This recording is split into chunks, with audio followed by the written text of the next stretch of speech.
The Kael'thar's revenge had been drifting for 47 years, 11 months, and 16 days when Captain Velox Grimnar finally stirred from his cryopod. Emergency klaxons pierced the ship's silence as red warning lights bathed the medical bay in crimson shadows. His augmented vision adjusted instantly, taking in the readings that made his blood run cold. Massive energy signatures approaching from multiple vectors. "Status report," he croaked, his voice hoarse from decades of induced sleep. The ship's AI, designation NAIA-7, materialized as a shimmering hologram beside his pod. "Captain, long-range sensors detect a Vorthak hunting fleet. 17 dreadnoughts, 43 destroyers, and countless fighter swarms. They're conducting systematic sweeps of this sector." Grimnar's jaw tightened. The Vorthak, the genocidal empire that had shattered humanity's last great fleet at the Battle of Kepler's Gate. He'd been there, commanding a heavy cruiser when Admiral Korath's armada was obliterated. Only a handful of ships had escaped, scattered to the void like leaves in a hurricane. "How many crew members are still alive?" he asked, though he dreaded the answer. 17, sir. The others? The cryo systems failed in sections C and D. We lost 83 souls to the void. Grimnar closed his eyes, feeling the weight of command settle on his shoulders like a shroud. 17 survivors on a ship designed for 300. They were ghosts haunting a tomb of metal and dreams. "Wake the department heads," he ordered, sliding from the pod on unsteady legs. "And Naye, what's our tactical status?" The AI's expression shifted to something resembling concern. "Sir, I must inform you of something extraordinary. During our drift, I've been analyzing the modifications made to our quantum drive before the evacuation of Terra Prime. The readings are unprecedented." Grimnar paused, studying the hologram. NAIA had been with him for 12 years, and he'd never heard that tone in her voice, a mixture of fear and wonder that made his skin crawl. "Explain." "The drive doesn't just manipulate space-time for faster-than-light travel, Captain. The resonance patterns suggest it's been configured as a weaponized singularity generator. Theoretical yield?" She hesitated.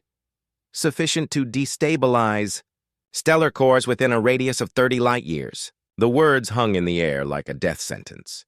Grimnar stared at the AI, his mind reeling. "Are you telling me we're sitting on a star killer?" "More than that, sir. We're sitting on a galaxy killer. But there's a problem. The activation sequence requires a neural interface with someone possessing specific genetic markers that died with Admiral Korath."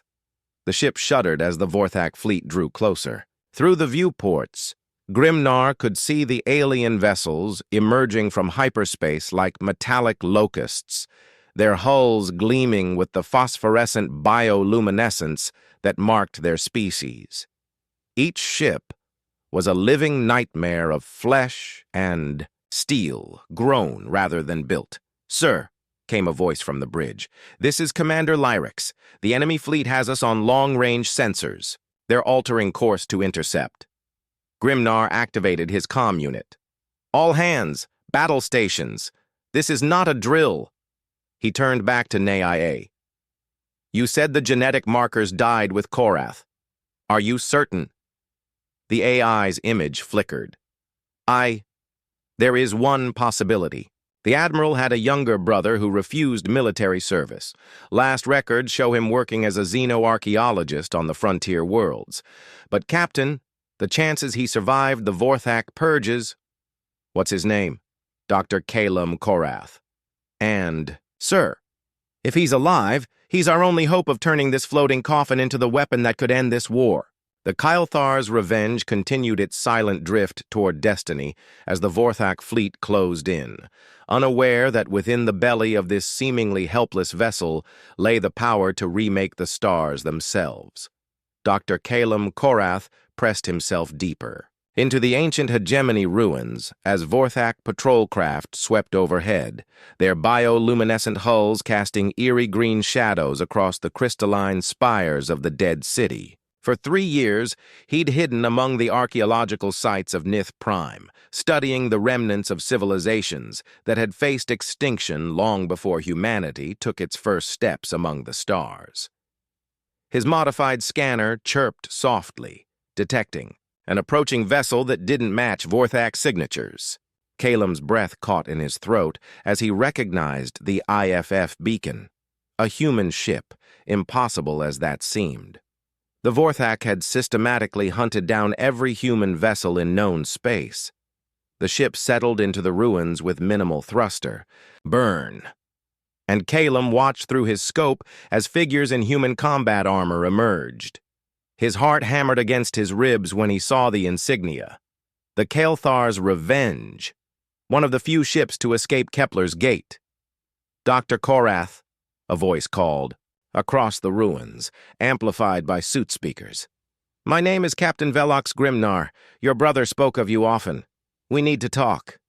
Calem emerged from his hiding place, hands raised but ready to bolt if this proved to be a trap. "My brother died at Kepler's gate. How do I know you're not Vorthak shapeshifters?" Grimnar removed his helmet, revealing a scarred face and eyes that had seen too much death.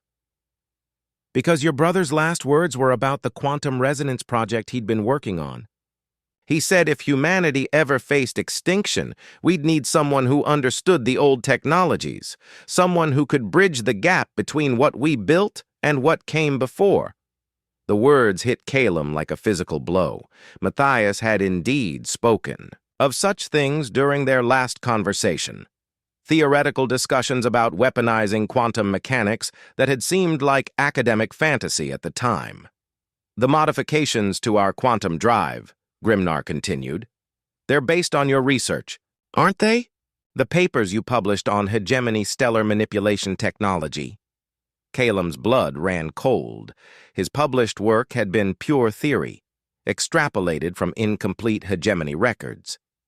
"That's impossible. The power requirements alone would require a neural interface with specific genetic markers," Grimnar finished. "Markers you share with your brother.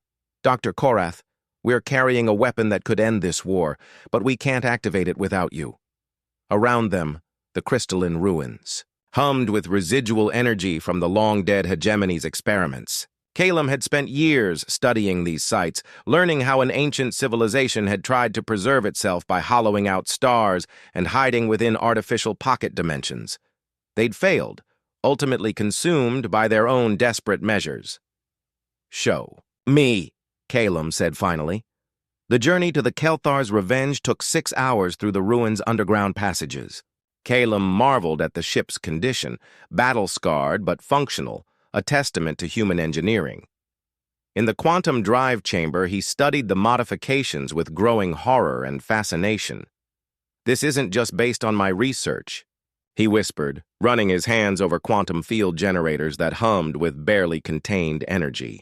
"These configurations, they're identical to the hegemony's stellar harvester designs, but scaled up exponentially. Nay, IA materialized beside them. Dr. Korath, the neural interface requires not just your genetic pattern, but your understanding of the underlying principles.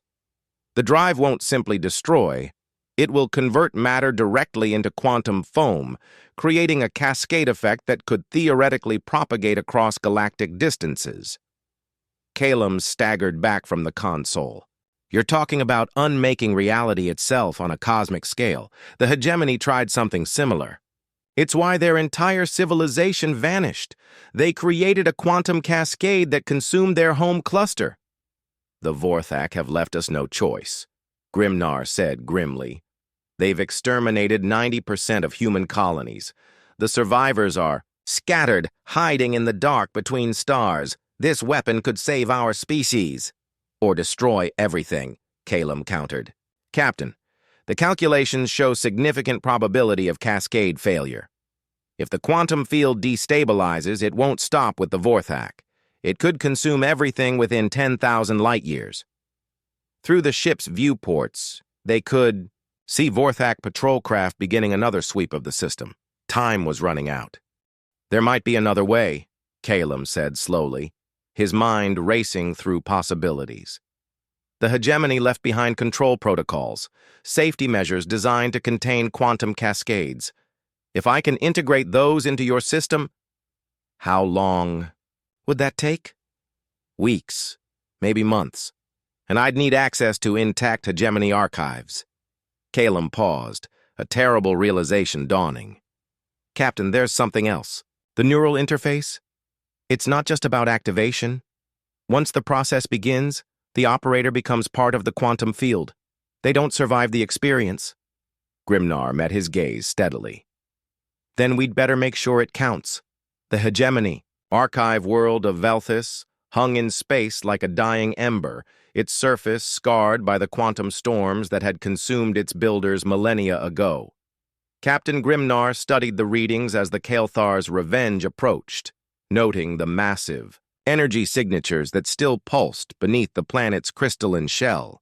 Radiation levels are off the charts, reported Chief Engineer Rex Kovalenko from his station. Whatever happened here, the quantum effects are still active. We'll need full environmental suits just to approach the surface installations. Doctor. Calum Korath worked frantically at his console, cross-referencing stellar cartography data with ancient hegemony records.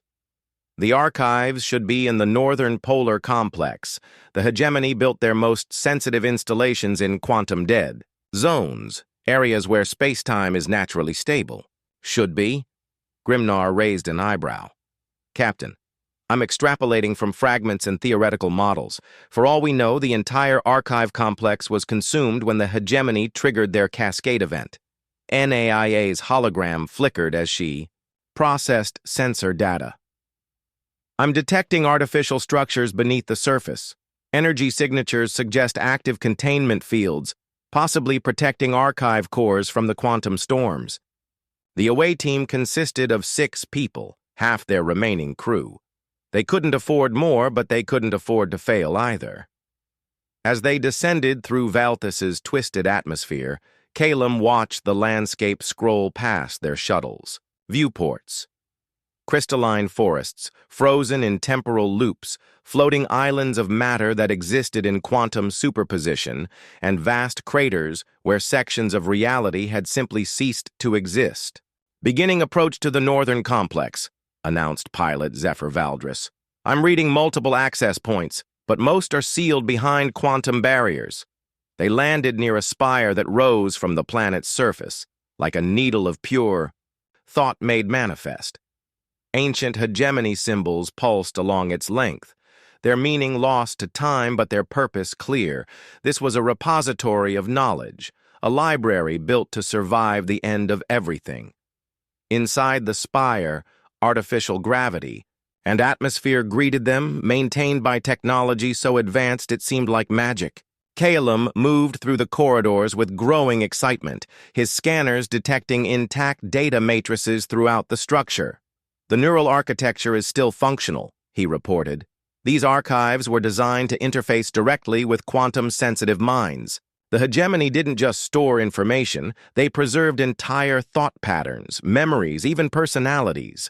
They reached the central archive chamber, a vast spherical space filled with floating data crystals that hummed with contained knowledge.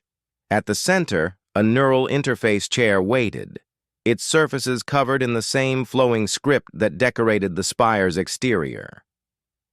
I need to access the stellar manipulation protocols, Calum explained, approaching the chair with reverence and fear. But the interface is designed for hegemony physiology. Human neural patterns might not be compatible. What's the worst that could happen? Asked Security Chief Brix Torin. Complete neural dissolution. The personality patterns stored in these crystals might overwrite my consciousness entirely. Grimnar placed a hand on Calum's shoulder. Doctor, you're the only one who understands both human quantum theory and hegemony technology. Without those control protocols, our weapon is as likely to destroy us as save us. Calum nodded, settling into the interface chair, The moment his hands touched the neural contacts, reality exploded around him in a cascade of foreign memories and alien thoughts. He was Veltar Oth, Hegemony Stellar Engineer, watching in horror as the cascade calculations spiraled beyond all control parameters. He was Jex Ilnim, Archive Keeper, desperately encoding the containment protocols as quantum fire consumed the outer systems. He was Yulmoth Ein, the last, Hegemony Council member, making the ultimate sacrifice to preserve some fragment of their civilization's knowledge. Through the overwhelming flood of alien memories, Kylum fought to maintain his sense of self. These beings had faced the same terrible choice now confronting humanity: risk everything on an untested weapon or accept extinction at the hands of an implacable enemy. But the Hegemony had learned from their failure. Buried deep in their archives were the corrected equations, the safety protocols that could prevent cascade failure. The price had been their civilization, but their knowledge had survived. Kalum's consciousness expanded, touching data crystals throughout the archive. He absorbed centuries of quantum engineering, stellar manipulation theory, and most importantly, the hard-won wisdom of a species that had nearly destroyed the galaxy in their desperation to survive.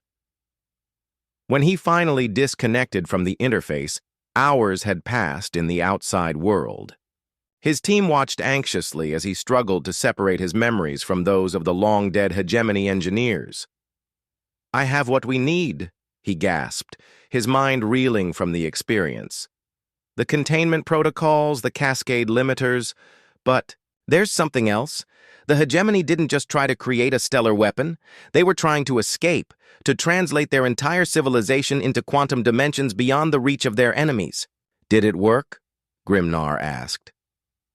Kalum's expression was haunted. "They're still here, Captain. Locked in quantum superposition between dimensions, neither alive nor dead. They've been waiting 3 million years for someone to complete what they started." Around them, the archive crystals pulsed brighter, as if responding to his words. The ancient knowledge was theirs now, but with it came the weight of understanding just how close they were to repeating the Hegemony's tragic mistake. "We need to get back to the ship," Grimnar said grimly. "The Vorthak won't wait while we wrestle with ancient history." But as they prepared to leave, Kalum couldn't shake the feeling that the Hegemony's story wasn't over, and that humanity's fate was somehow intertwined with the quantum ghosts that haunted the spaces between dimensions. The Vorthak Grand Fleet emerged from hyperspace like a plague of mechanical locusts, their bioships pulsing with malevolent bioluminescence against the star field. Fleet Commander Vex Highmore stood on the bridge of his flagship, Eternal Devourer, his 4 arms manipulating tactical displays as he studied the lone human vessel that had dared to challenge his armada. "Single ship," reported his tactical officer. "Minimal energy signatures. It appears to be adrift."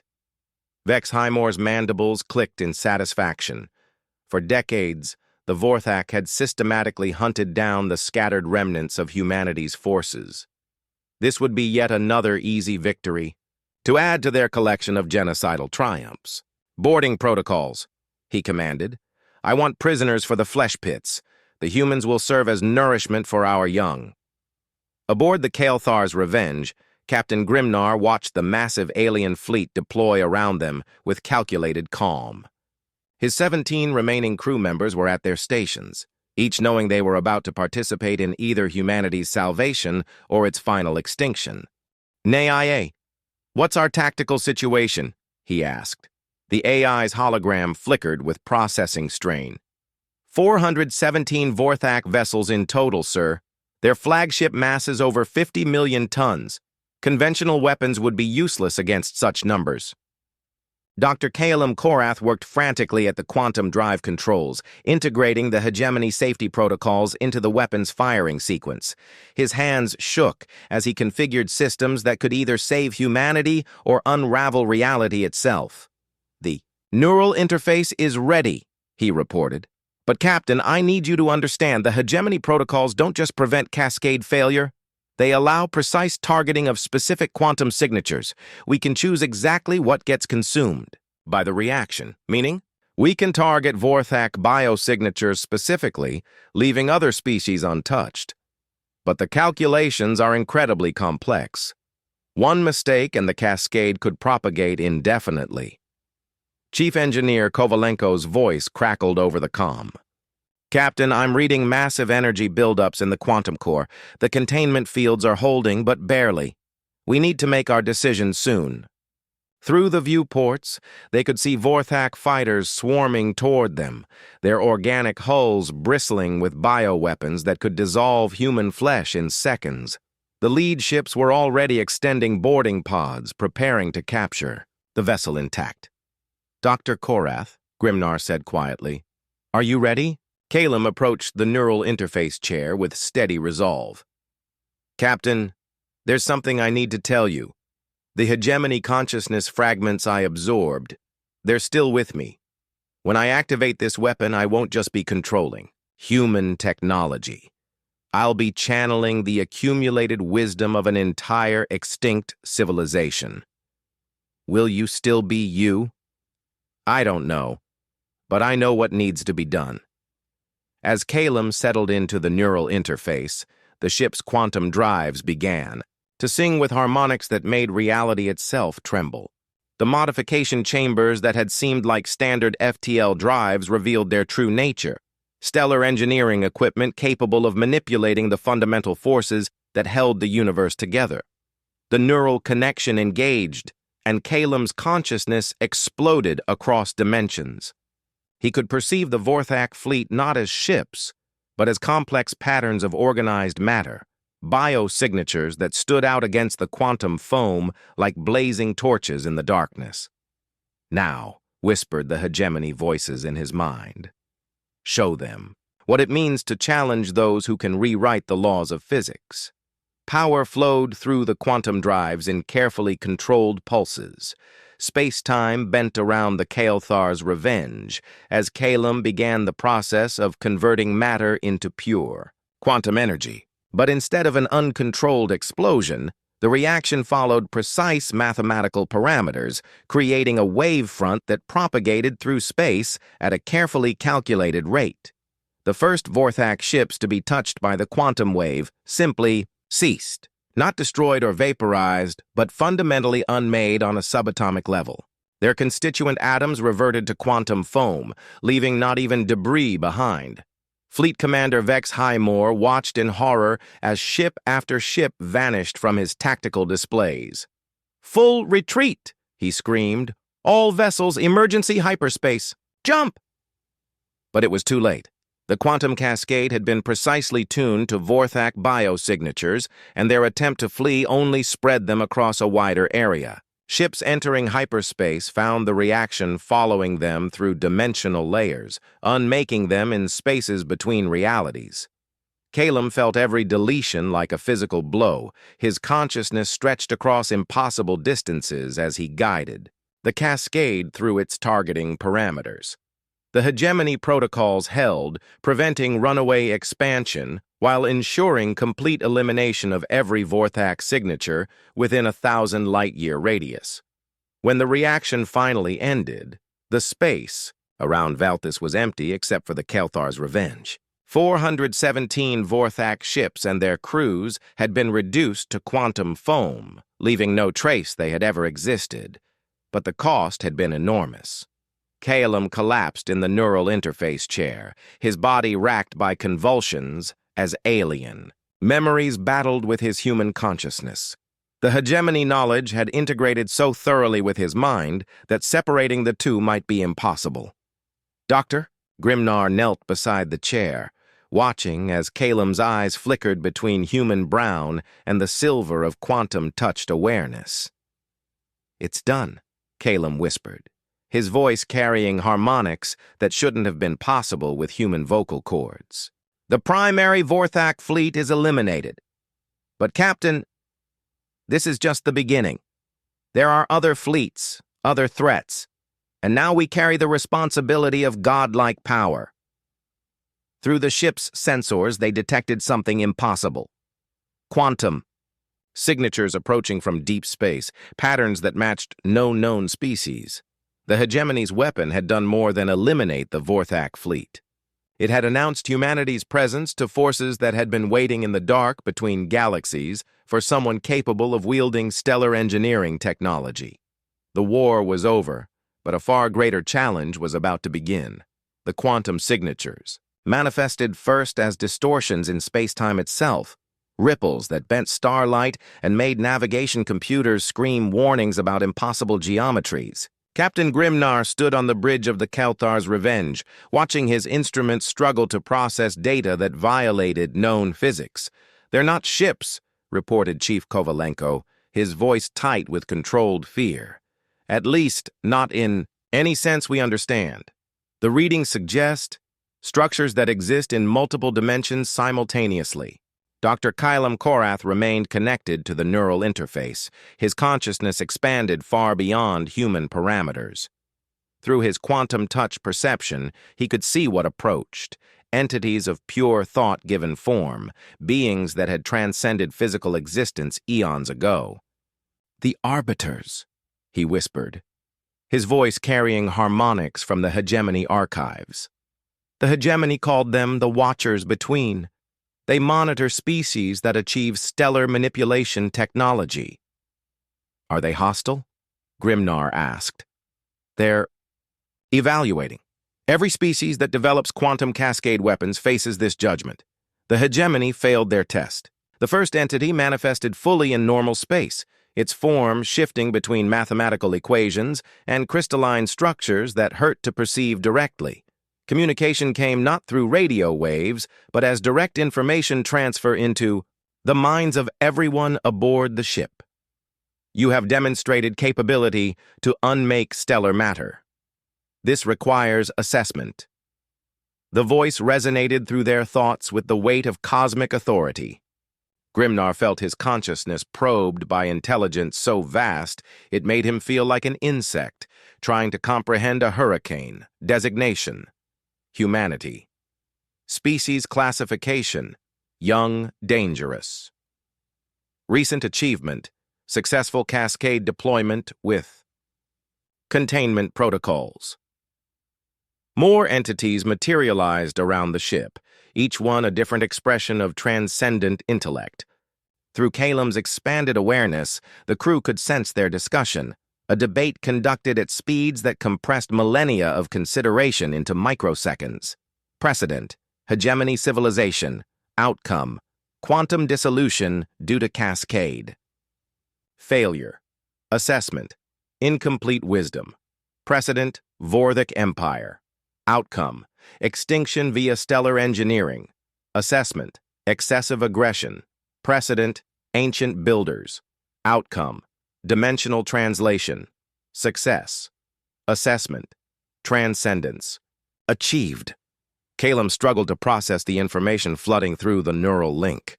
"Captain, they're showing me the history of every species that's developed stellar weapons. Most fail the test. They either destroy themselves through cascade failures or become genocidal threats that the Arbiters eliminate." "What kind of test?" Grimnar demanded. The largest entity focused its attention on the ship's quantum drives, scanning the modifications with senses that could perceive individual atoms in quantum superposition. The hegemony safety protocols seemed to fascinate it. "Unusual. You have integrated extinct civilizations' wisdom. This suggests capacity for learning beyond species limitations." Query: purpose of cascade deployment. Analysis indicates defensive rather than expansionist motivation. Grimnar stepped forward, addressing the cosmic intelligences directly. "We used the weapon to defend our species from genocide. The Vorthak were systematically exterminating humanity. We had no choice." Motivation acknowledged. However, capability assessment requires practical demonstration. You will be tested. The space around them transformed without warning. The Kelthar's Revenge found itself in a pocket dimension filled with scenarios that shifted like fever dreams. Each test presented a different challenge, forcing them to choose between survival and morality, between power and restraint. In the first scenario, they faced a dying civilization begging for stellar intervention to reignite their sun. The quantum drives could accomplish this easily, but the calculations showed a 30% chance of cascade failure that would consume nearby systems. The hegemony protocols can reduce the risk, Calum reported, his mind processing possibilities at superhuman speed, but not eliminate it entirely. Show them we can choose restraint over easy solutions, Grimnar decided. They declined to intervene directly, instead providing the dying civilization with technology to relocate to habitable worlds, a harder path, but one that didn't risk galactic catastrophe. The second scenario presented them with an aggressive species threatening multiple worlds. The quantum weapon could eliminate them instantly, but analysis revealed they were acting out of desperation. Their homeworld was dying, and they were seeking new territory for their children. Again, they chose the difficult path of negotiation and resource sharing over annihilation. Scenario after scenario tested their judgment, each one designed to reveal whether humanity would become wise guardians of stellar technology or dangerous children playing with forces beyond their comprehension. Through it all, Calum felt the hegemony consciousness fragments guiding him, sharing the hard-won wisdom of a species that had made every possible mistake and learned from each one. Their knowledge had become part of him, transforming his understanding of power and responsibility. Assessment complete. The lead arbiter finally announced. Species. Designation. Humanity. Status. Probationary guardians. Explanation. You have demonstrated unusual capacity for growth and moral reasoning. The integration of extinct wisdom suggests potential for transcendence, judgment, conditional approval. For stellar technology retention, monitoring will continue. Future actions will determine final status. The pocket dimension dissolved, returning them to normal space. But the ship had been transformed during the testing. The quantum drives now hummed with new efficiency, their destructive potential balanced by creative capabilities they hadn't possessed before. They could now heal worlds as easily as destroy them, manipulate stellar cores to extend civilizations rather than end them. What happens now? Grimnar asked. Now you bear the responsibility of cosmic guardians. Other species will face threats requiring stellar intervention. You will be called upon to decide when and how to act. Remember, power without wisdom leads to extinction. Wisdom without courage leads to stagnation. Find the balance, or join the hegemony in quantum dissolution. The arbiters began to fade from perception, their assessment complete. But before they vanished entirely, the lead entity focused once more on Dr. Korath. Anomaly detected. You carry hegemony consciousness patterns, yet retain individual identity. This has not occurred previously. Your development will be interesting to observe. As the cosmic judges departed, leaving humanity alone with its terrible new responsibility, Calum felt the weight of ancient expectations settling on his shoulders. He was no longer entirely human, but he wasn't hegemony either. He had become something new, a bridge between extinct wisdom and living hope. The war with the Vorthak was over, but humanity's greatest challenge was just beginning. 6 months after, the Arbiter's judgment, the Kael'thar's revenge, had become the flagship of humanity's most important mission, cataloging and protecting the scattered remnants of their species while learning to wield stellar engineering technology responsibly. Captain Grimnar found himself commanding not just a ship, but a new kind of existence for humanity itself. Dr. Calum Korath's transformation had continued, his consciousness expanding to encompass quantum dimensions that normal human minds couldn't perceive. He spent hours in meditation chambers specially designed to accommodate his hybrid nature, processing information from the hegemony archives while maintaining his essential humanity. The latest reports from the colony worlds, announced communications. Officer Lyrix, uploading data to the ship's central displays. 17 human settlements have been located and re-established contact. But, Captain, there's something else. We're receiving distress signals from non-human species. The first crisis came from the Zelthani Republic, a peaceful trading confederation whose sun was entering premature collapse due to unknown stellar parasites. Their desperate messages painted a picture of entire worlds freezing as their star, dimmed beyond the ability to sustain life. The quantum drives could stabilize their star, reported Chief Engineer Kovalenko. But it would require precision stellar manipulation on a scale we've never attempted. Calum studied the data through his enhanced perception, his mind processing calculations that would have taken pre-hegemony computers weeks to complete. The stellar parasites aren't natural. They're remnants of another extinct civilization's bioweapons, still active after millions of years. Removing them would require surgical precision at the quantum level. Risk assessment? Grimnar asked. Moderate chance of cascade failure if we approach it incorrectly. But, Captain, this is exactly the kind of situation the Arbiters intended us to handle. We have the power to save billions of lives. The question is whether we have the wisdom to do it safely. The mission to the Zelthani system took 3 weeks of careful preparation. They couldn't simply blast the stellar parasites with raw quantum energy. That approach would likely destabilize the star completely.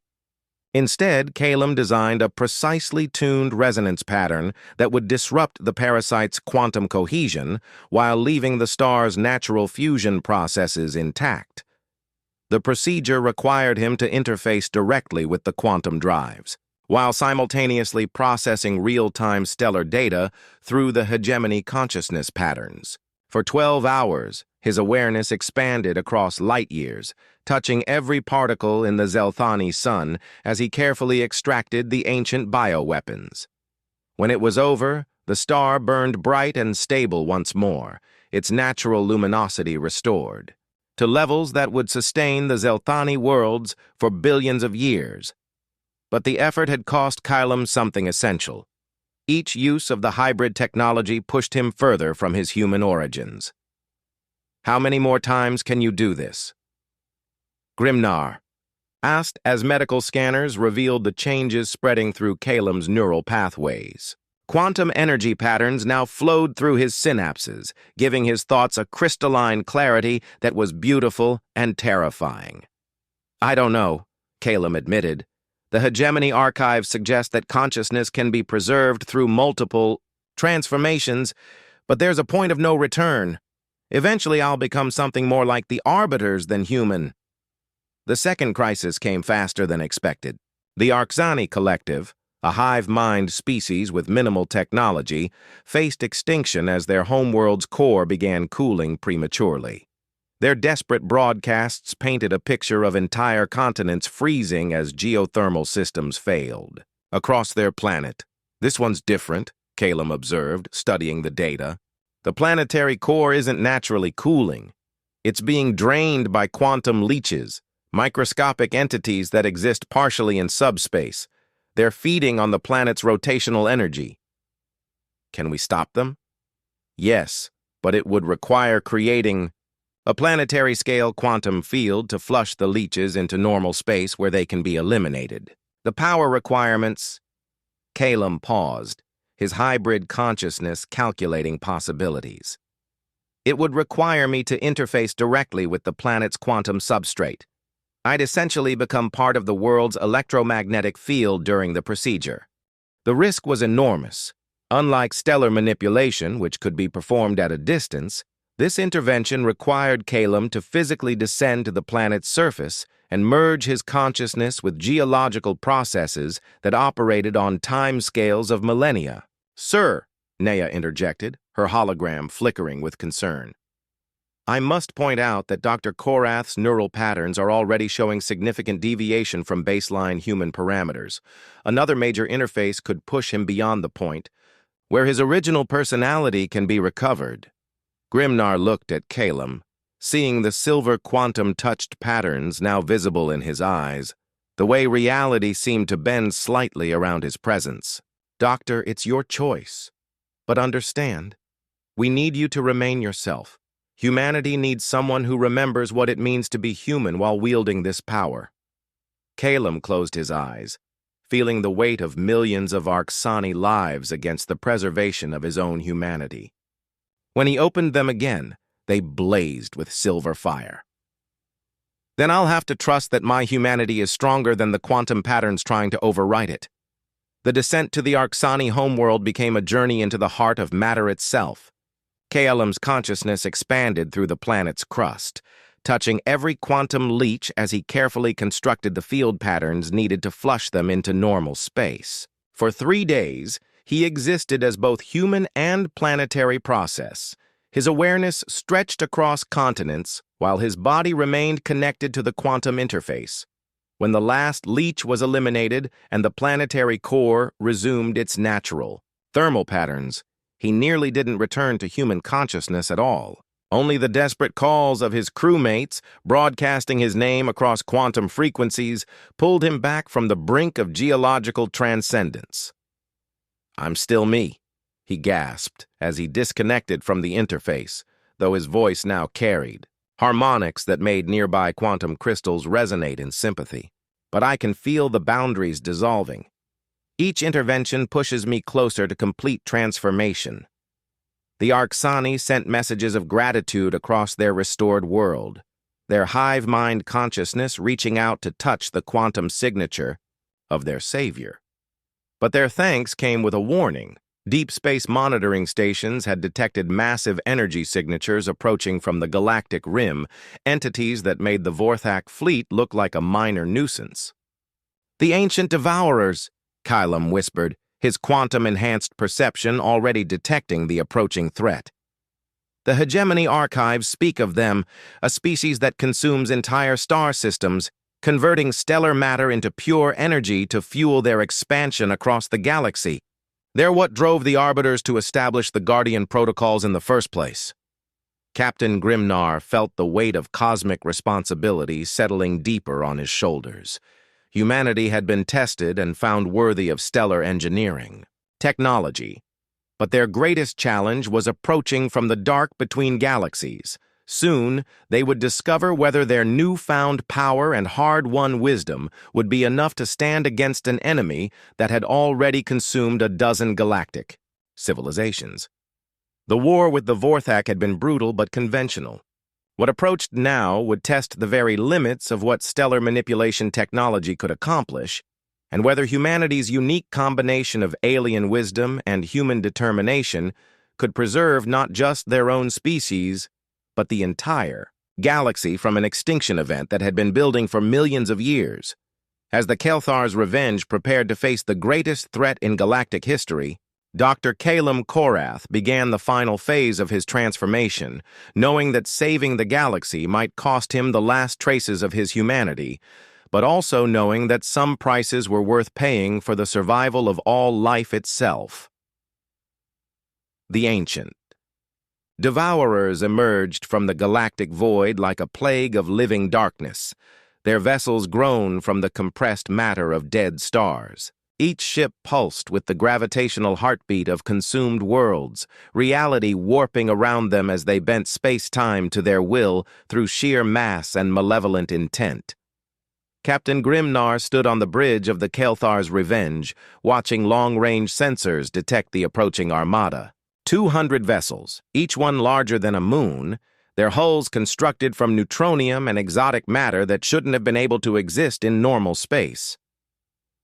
"Fleet composition analysis complete," reported NAIA, her hologram flickering with the strain of processing such impossible data.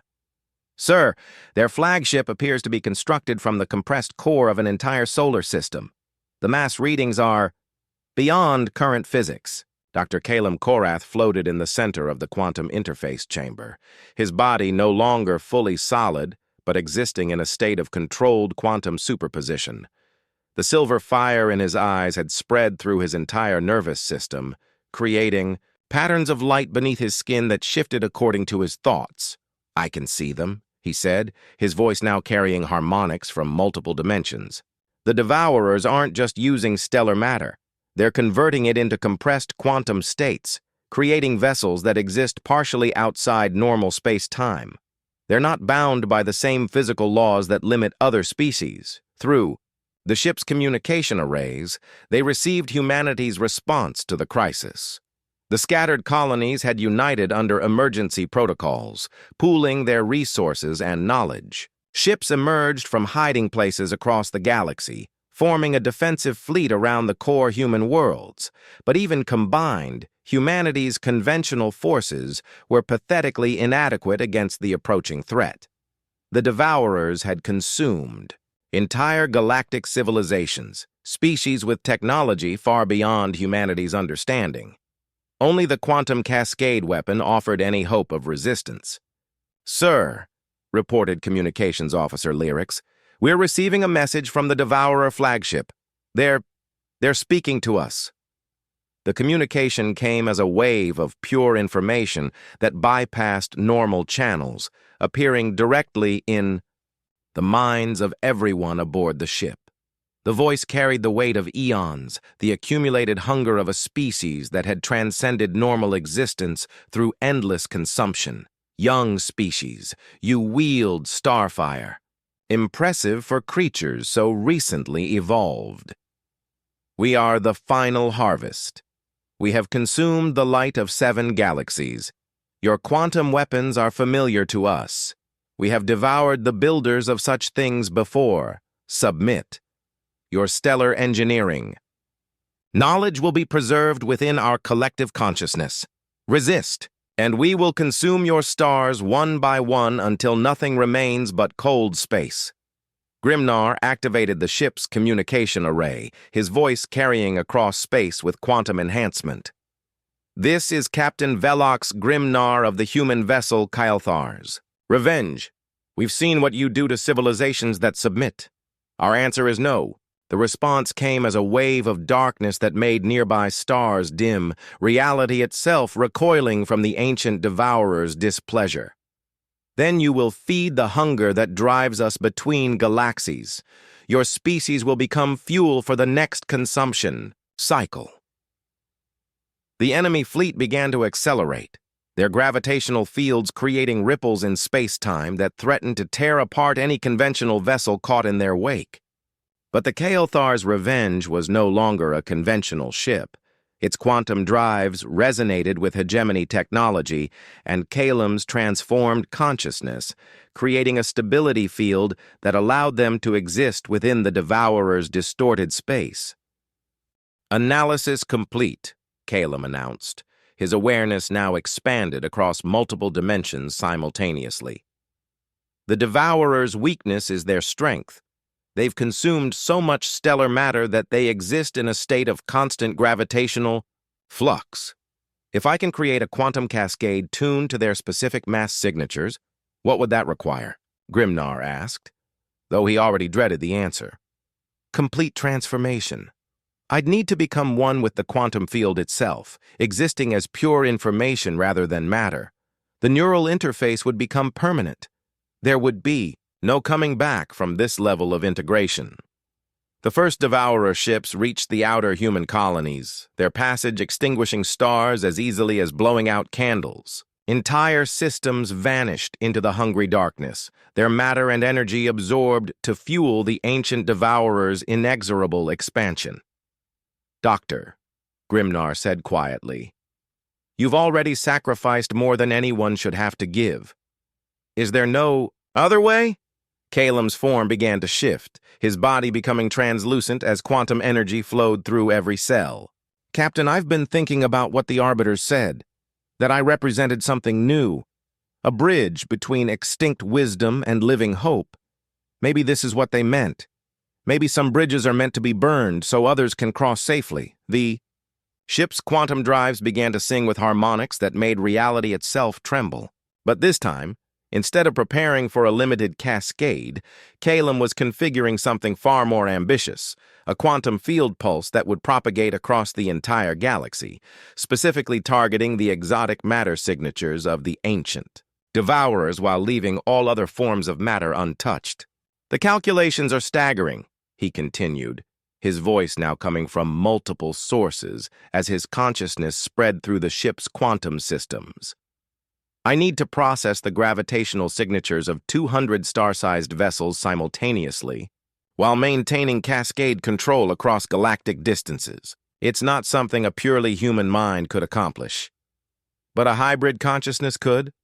A hybrid consciousness might burn out completely in the attempt.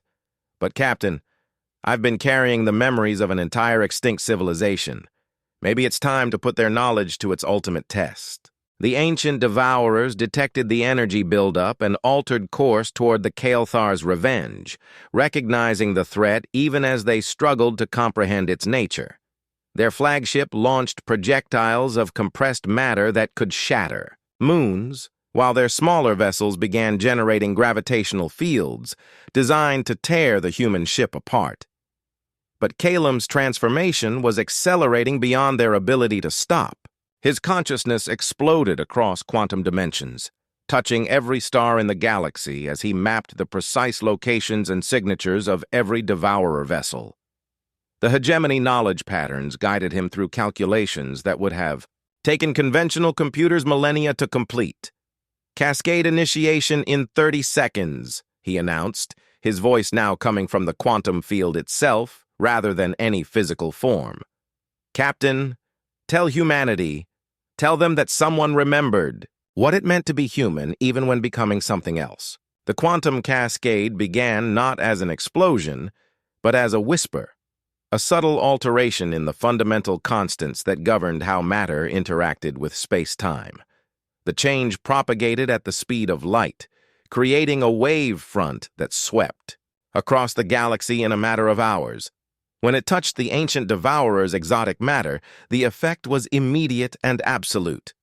Their compressed stellar cores reverted to normal quantum states, causing massive gravitational collapse as neutronium hulls imploded under their own impossible weight.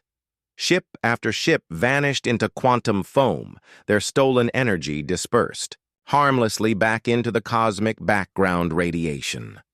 The flagship held out longest, its ancient consciousness raging against dissolution as eons of accumulated knowledge faced extinction. But even beings that had transcended normal existence couldn't resist a cascade effect tuned to their specific quantum signatures. "Impossible. We have consumed galaxies. How can young species?" The thought voice faded to silence as the last ancient devourer dissolved into quantum foam, ending a threat that had haunted the galaxy for millions of years. But the cost had been everything Calum Korath had been or might have become. His consciousness had dispersed across the quantum cascade, becoming one with the fundamental forces that held reality together. He existed now as information rather than matter. His awareness spread through every quantum interaction in the galaxy, but no longer concentrated enough to form coherent thoughts or memories. Captain Grimnar stood alone on the bridge of the Kael'thars, revenge, watching as the ship's quantum drives powered down and normal space reasserted itself around them. The ancient devourers were gone, their threat ended by the ultimate sacrifice of a man who had chosen to become something more than human in order to save everything human. Through the ship's communication arrays, messages began arriving from across the galaxy.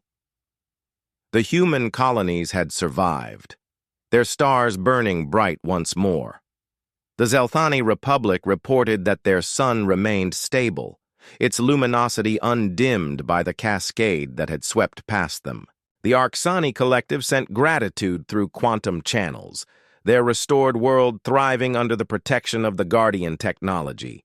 Even the Arbiters manifested briefly, their cosmic consciousness touching the Kael'thar's revenge with something that might have been approval, assessment.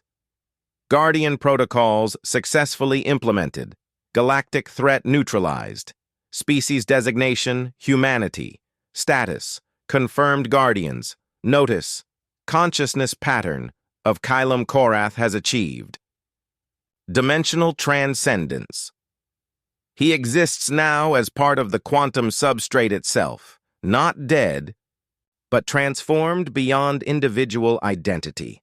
Observation. This represents a new form of existence. His sacrifice has created a protective matrix within the galaxy's quantum field. Future threats will find their advance significantly impeded. The arbiters faded from perception. Grimnar felt a strange sense of completion. Humanity had been tested by extinction, judged by cosmic intelligences, and proven worthy of the most terrible responsibility in the galaxy. They had become the guardians that the universe needed, protectors of life itself against the forces that would consume everything in service of their own endless hunger. The Kael'thar's revenge set course for the human core worlds, carrying the news of victory and transformation. Behind them, the galaxy burned with the light of preserved stars, each one a testament to the sacrifice of a man who had chosen to become something beyond human understanding in order to ensure that humanity itself would endure. In the quantum foam that permeated all of space, patterns that had once been Dr. Kylum Korath continued their eternal vigil. A guardian consciousness spread across the cosmos itself, ensuring that the light of civilization would never again face extinction at the hands of ancient darkness. Humanity had not just survived, they had become the protectors of all life in the galaxy, inheritors of technologies and responsibilities that would guide them toward a future where the stars themselves served as beacons of hope rather than targets for consumption. The war was over. The guardianship had begun. And somewhere in the quantum substrates of reality itself, a consciousness that remembered being human watched over them all, ensuring that the price of transcendence had been paid not for conquest, but for preservation of everything that made life worth living. The last ship of humanity's forgotten fleet had indeed held the power to shatter stars, but more importantly, it had held the wisdom to know when that power should be used, and the courage to pay any price necessary to preserve the light of civilization against the eternal darkness that waited between the galaxies.